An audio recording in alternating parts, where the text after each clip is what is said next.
एक सप्ताह के बाद राखी का त्योहार है, लेकिन राखी का बाजार अभी से सज गया है। लाल पीली राखियाँ सभी दुकानों की शोभा बढ़ा रही हैं। बहनें अपने भाई के लिए राखी तो भाई अपनी बहनों को उपहार में देने के लिए अभी से कुछ न कुछ खरीद रहे हैं। 12 साल का रंजन जो एक चाय की दुकान पर काम करता है, इस बार अपनी 7 साल की दिव्यांग बहन गुड़िया को बहुत अनोखा उपहार देना चाहता है। रंजन इसके लिए जी तोड़ मेहनत भी कर रहा है।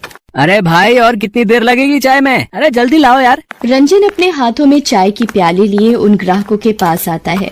ये लीजिए साहब, गर्मा गर्म चाय। रंजन के दिन की शुरुआत अलग अलग घरों में न्यूज़पेपर डालने से होती है। उसके बाद 10 बजे तक वो चाय की दुकान में आ जाता, फिर रात के 9 बजे तक यहीं रहता। उम्र उसकी भी ज्यादा नहीं थी। सुबह से रात तक वो अपना पसीना बहा रहा था ताकि अपनी बहन को राखी पर उपहार दे सके। गुड़िया रंजन की सगी बहन नहीं है। आज से 3 साल पहले की बात है।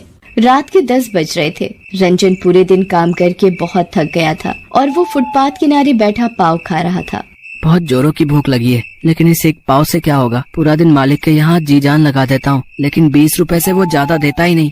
रंजन का कोई घर तो था नहीं, इसलिए वो काम खत्म करके और कुछ खाकर चाय की दुकान के सामने वाले फुटपाथ पर सो जाता था। आज भी वो सोने की तैयारी कर रहा था, तभी उसकी आंखों के आगे एक बहुत बड़ा एक्सीडेंट हो गया। एक ट्रक ने एक ऑटो रिक्शे वाले को जोरदार टक्कर मार दी। उस रिक्शे में एक पति पत्नी और एक 4 साल की बच्ची थी। टक्कर इतनी जोरदार थी कि मौके पर ही सभी की मौत हो गई। रंजन महीने में कम से कम ऐसे 2 एक्सीडेंट तो देखता ही था। आज भी उसने वो एक्सीडेंट देखा। एक्सीडेंट के बाद लगने वाली भीड़ को भी देखा। वो भी वहाँ भाग कर गया।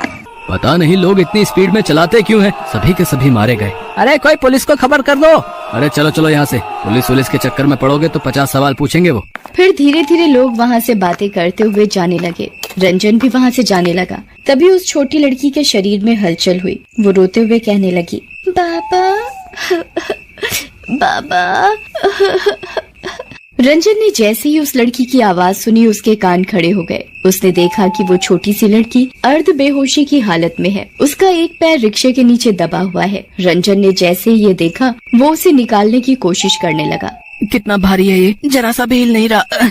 लेकिन वो कहते हैं ना कि कौन कहता है कि आसमान में सुराख नहीं हो सकता, एक पत्थर तो तबीयत से उछालो यारो। रंजन की मेहनत काम आई। वो उस बच्ची के पाँव निकालने में कामयाब हो गया। वो उसे लेकर अस्पताल की ओर भागा। डॉक्टरों ने बच्ची की हालत देखकर उसे तुरंत एडमिट कर लिया। इसकी हालत तो बहुत खराब है। कौन है ये बच्ची तुम्हारी? डॉक्टर साहब, मेरी तो कोई नहीं है। सड़क पर एक्सीडेंट हुआ था, उसी में ये घायल हो गई थी। शाबाश, तुमने बहुत नेक काम किया है। उस बच्ची जिसका नाम गुड़िया था, उसके पाँव से बहुत खून बह गया था, इसलिए डॉक्टरों को उसका एक पाँव काटना पड़ा। रंजन हर दिन शाम को काम खत्म करके गुड़िया को देखने अस्पताल आता था। धीरे धीरे गुड़िया की हालत सुधरने लगी। रंजन को गुड़िया से बहुत लगाव हो गया था। वो हर दिन अस्पताल आता, उससे बातें करता और कहता कि गुड़िया तो अब जल्दी ठीक हो जा। गुड़िया को पता लग गया था कि उसी ने उसकी जान बचाई है। उसे ये भी पता लग गया था कि उस दिन हुए सड़क हादसे में उसके माता पिता की मौत हो गई है। गुड़िया रंजन को भैया कहकर बुलाती थी। गुड़िया के मुंह से भैया सुनना रंजन को बहुत अच्छा लगता था। एक दिन जब वो अस्पताल आया तो उसने देखा कि गुड़िया बैसाखी के सहारे चुपचाप उदास सी खड़ी है। अरे गुड़िया, क्या हुआ? तू इस तरह उदास क्यों खड़ी है? गुड़िया कुछ बोलती उससे पहले ही डॉक्टर साहब वहाँ आ गए और उन्होंने उससे कहा कि गुड़िया अब बिल्कुल ठीक हो गई है, तुम इसे अपने साथ घर ले जा सकते हो। ये कहकर डॉक्टर साहब वहाँ से चले गए। उनके जाने के बाद गुड़िया, डॉक्टर साहब ने कहा कि तुम्हें घर ले जाऊं। तुम्हारा घर कहाँ है? मेरा कहीं घर नहीं है भैया, हम गांव से यहाँ आए थे। पिताजी को यहाँ एक कपड़ों की फैक्ट्री में काम मिला था। पिताजी किराए का मकान ढूंढ ही रहे थे, लेकिन मकान मिलने के पहले ही वे दोनों अरे रोते क्यों है? रोने से क्या होगा, चुप हो जा। भैया, तुम मुझे अपने साथ अपने घर ले चलो ना। मेरे घर? पर मेरा तो कोई घर ही नहीं है, मैं तो फुटपाथ पर रहता हूँ। भैया, तो मैं भी फुटपाथ पर रह लूंगी।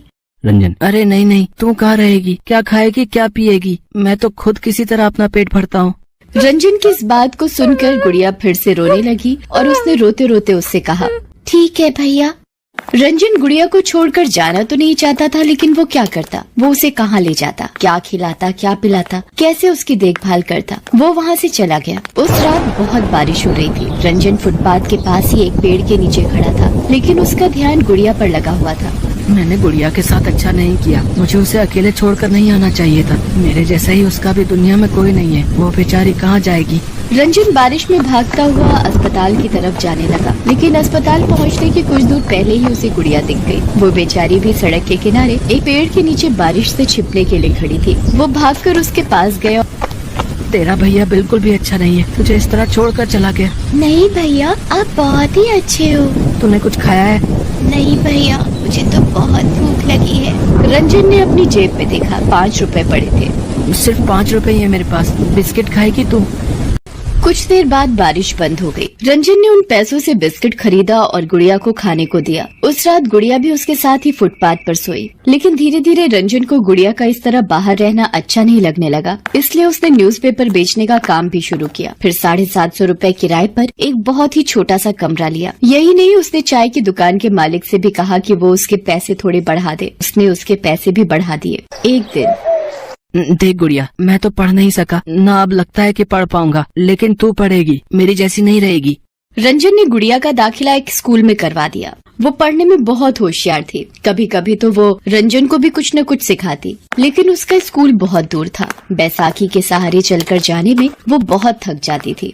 इसलिए रंजन ने इस रक्षाबंधन पर उसे 3 पहिया हाथ वाला साइकिल देने का सोचा था। राखी से एक दिन पहले की बात है। रंजन ने गुड़िया को कहा कि वो, गुड़िया तू शाम को चाय के दुकान पर आ जाना, फिर हम दोनों कहीं जाएंगे। आ जाऊंगी भैया, वैसे भी मुझे आपके लिए राखी खरीदनी है। वैसे हम जाएंगे कहाँ? रंजन ने ये नहीं बताया था कि वो उसे 3 पहिया साइकिल देने वाला है। लेकिन जैसे ही गुड़िया शाम को चाय की दुकान पर पहुंची, उसकी तो रूह कांप गई। न जाने चाय की दुकान में कैसे आग लग गई थी। रंजन आग की लपटों में घिरा हुआ था और बचाओ बचाओ की आवाज लगा रहा था। बचाओ बचाओ, अरे कोई मुझे बचाओ। लोगों ने भीड़ तो बहुत लगा रखी थी, लेकिन कोई उसकी मदद को नहीं आ रहा था। आवाज लगाता लगाता वो बेहोश हो गया। गुड़िया ने जैसे ही ये सब देखा, वो आग की परवाह किए बिना दुकान में चली गई और अपने भाई को बाहर ले आई। हालांकि उसे बचाने में गुड़िया थोड़ा जल भी गई थी। रंजन भी जल गया था। फिर गुड़िया उसे लेकर अस्पताल पहुंची। रंजन की हालत को देखकर तुरंत ही उसका इलाज शुरू हुआ। 24 घंटे बाद उसे होश आ गया। होश में आने के बाद उसे पता लगा कि किस तरह उसकी छोटी बहन ने उसकी जान बचाई है। गुड़िया, राखी पर तो भाई अपनी बहनों की रक्षा का वचन देते हैं। तूने तो अपने भाई की ही जान बचा ली। देखना, मेरी ऐसी हालत हो गई है कि तेरा भाई तुझे कुछ दे भी नहीं पाया। वो ये कह ही रहा था कि गुड़िया ने अपने कपड़े का एक छोटा सा टुकड़ा फाड़ा और उसकी कलाई पर बांधते हुए कहा कि मुझे कुछ नहीं चाहिए भैया, बस आप ठीक रहे। मेरे लिए यही सबसे बड़ा राखी का उपहार है। रंजन ने अपनी कलाई पर बंधी उस अनोखी राखी को देखा और उसे कहा कि तू दुनिया की सबसे अच्छी बहन है। और गुड़िया ने कहा कि आप सबसे अच्छे भाई। दोस्तों, आप सभी को भाई बहन के इस पवित्र त्योहार रक्षाबंधन की दिल से शुभकामनाएं।